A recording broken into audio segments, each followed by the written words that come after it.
plan to be prepared for the elements. And I think we pretty much executed except for a couple plays, and those ended up being the difference in the game. And Ryan's got not a good team. He's got a great team, very talented team at every position. And I thought our defense, for the most part, did a pretty darn good job of keeping the ball inside and in front. And, unfortunately on a couple plays, we let it get around us, which ended up being the difference in the game. But I thought those guys fought their tails off and gave us every opportunity to win against one of the most explosive offenses, not only in the Big Ten, but also in the country. But credit Coach Day, his staff, and their players. Obviously they're playing at a high level. There's a reason why they're ranked number 2 in the country, and they found a way to win today. So with that, I'll answer any and all questions you may have. Louis? It was about 8 minutes and change left in the fourth quarter, and you guys got the ball at, I think it was your own 11. And you ran the ball 3 straight times, Yeah. kicked it back, Yeah. and then they got the big play. Right. What was the thought process there in that play calling on the final drive, on that drive? Trying to run the ball. We called the plays that had worked throughout the whole game, and to their credit, they stopped them. Coach, can you talk a little bit about the offensive game plan that Mike Majicki and then you guys put together with the Wildcat in particular? Yeah, I think Jake and the offensive staff did a great job putting together an outstanding plan. We kind of waited till after practice on Tuesday to feel like we could trust the weather report, and when we saw it, we knew it would be a major factor in the game. Last time I played in Ryan Field in a game like this probably was Minnesota a few years back, and then before that was probably 2004 against Kyle Orton. Made it really difficult to throw the ball today. Really difficult to throw it no matter where it was. And,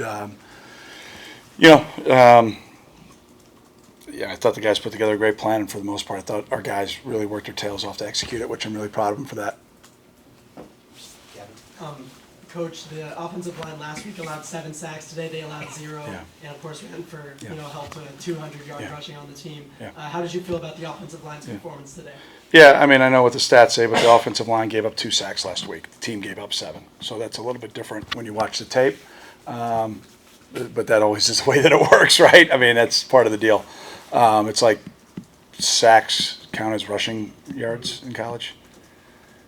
You'd think we'd get that fixed at some point, but we haven't figured that out yet. It's a pass play. It's not a run play. But, I thought they fought. Again, I thought we were able to create some seams and run the ball, like going back to Louis' question. We were able to create some seams and run the ball, and we wanted to limit their possessions the whole game, right? You don't want to give that offense, carte blanche, and we just felt like we could pop one right there, then we could kind of get out of, our backed up area and maybe start to throw some things. But as you saw, even with the wind, the ball was still sailing like crazy. And so it was really hard to throw anything really over about 10 yards today. Lawrence, on the right hand. Coach, of course you talked about the weather, but you got to give credit to your defense as well with stopping their offense. What did you see out there that was different from the last few games? You said defensively. Yeah, I think we fit gaps well. I think we tackled, for the most part, really well. We got off the field on 3rd down, which was really big, especially early. And I thought the guys played pretty solid team defense. We didn't have kind of the one-man breakdowns that we've had really until the end. That ended up costing us. But I thought they played really hard. I thought they played really physical, and I thought they played really good team defense. Hey, Coach. Gina Bartle with The Athletic. I saw earlier this week you were talking about this team having opportunities to win, but maybe not being able to capitalize on them. Yeah. Did you feel that happened again today, especially after the first half?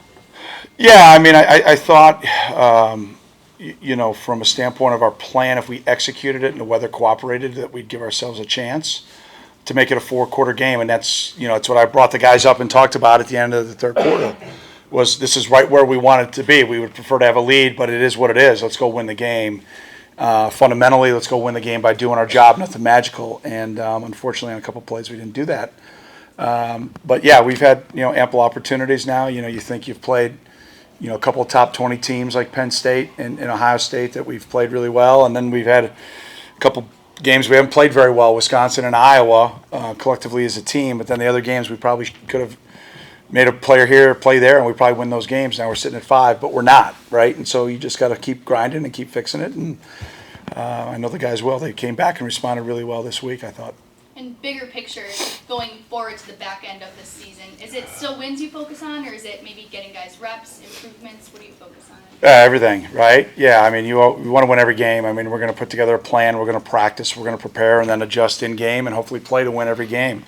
That's kind of the way it operates. You know, we did have a few more guys get a couple of reps today in some different areas in the kick game that hadn't played yet. We're now down the home stretch where I think of healthy players, I think now we have access to our entire roster. We had to play a couple of guys early in some games, maybe not the reps we wanted to, but they were the best guy at the time. But we'll have full access to our roster now here as we finish the last three. So we'll see how things play out. But those will be opportunities in the kick game, things of that nature where we got a lot of guys that are coming back that need to just continue to grind and get better, and I know they will. Back right, then Eli. Coach, you just mentioned the kicking game. What did you tell your punters today between the win at the back or against them in terms of whether you, with the rugby style punt, looking for the bounce, or with the win in the back, more of a traditional pro style, in terms of driving the ball and trying to let your gunners? Yeah. Well, first of all, I was like, catch the snap, dude. Like, that thing was moving. I don't know if you guys can see it from where you're sitting, but even snaps, the ball was really moving, and I thought that had to be the priority. Just catch the ball, right, and then execute from a standpoint of into the wind. I'm a really bad golfer, but you tee it low, right, and when you're hitting with the wind, you kind of tee it high and just kind of let it work. And that was kind of the mindset. Let's keep it down low, below the wind, going into it, and let's see what can happen. We wanted to get maybe a little bit more height on a couple of the ones with it, but the wind just once it got up over maybe about 10 or 15 feet, just about every throw and every kick, the ball just took off and sailed. Do you have any updates on how Brendan Sullivan's doing after that hit? Yeah, I mean, he was in good spirits after the game, and I asked him how he was doing, and he said, I'm doing fine, but I wouldn't expect any other answer. Speaking of Sullivan, you mentioned that Mike Bajakian's game plan involved the weather and took that into account. Yeah. How did he plan to use Sullivan's legs Yeah. in the game plan, and do you think that he utilized that successfully? Yeah, there were times that we did. It's a great question. There were times, that we had it as part of design quarterback runs, and then there were times that Sully's just being, I think, just an instinctual athlete and going out and trying to make a play and do whatever he can for his team and his teammates, and he's just going to keep getting better. I know he was really critical of himself after the Iowa game, and we're starting to see some growth and maturation, which that happens through experience, and I'm really proud of his toughness and his grit and I think the way that he bounced back after a game that he learned a lot from. That's pretty darn impressive to me and gives me a lot of positive hope for not only the end of the year but also for the future. Okay.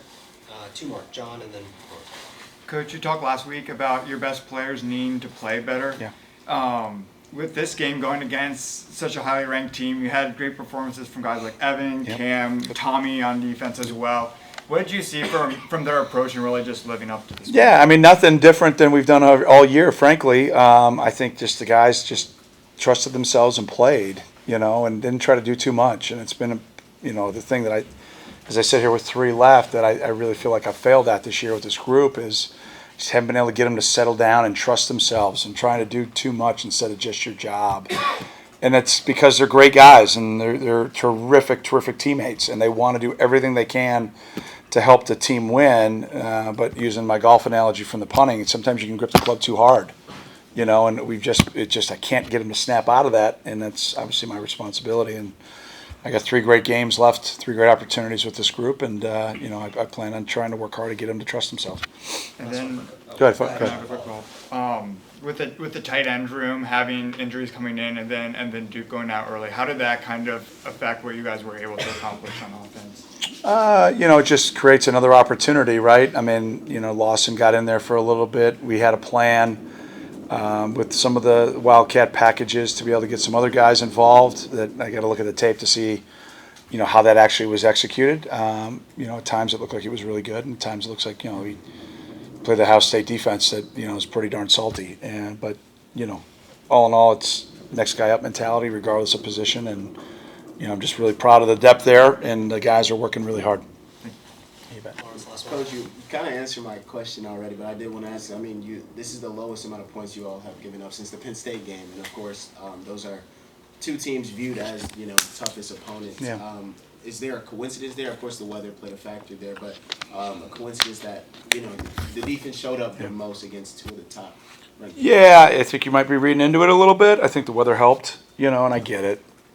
You know, I get your question, but you know, it starts number one with fundamentals. It starts with execution of the play. It starts with doing just your job and not trying to do too much at times. You know, I think there's been, you know, from a standpoint of points allowed, it's been explosive play driven. You know, we've given up, and you know, like I said, I mean, probably after week 5 or 4 or 5, like it would be one thing if it was just like this group, it was this player, or you know, this situation. It was kind of a little bit all over the place, and so you're trying to fix and correct those things. Then something pops up over here, and you got to fix that. So, you know, you just stay really positive, and you just really coach the heck out of the guys, and that's what we've tried to do. And you know, even down at the end of the game, you know, we made a mistake at one of the positions that led to one of the long runs there at the end by Stroud, and you know, our position coaches there just coaching the young guy up on the sideline, what he should have done, how he should have handled it, what we do in that situation, what's the fundamental, what's the technique, instead of sitting there and you know, beating him down even more when he knows he made a mistake. So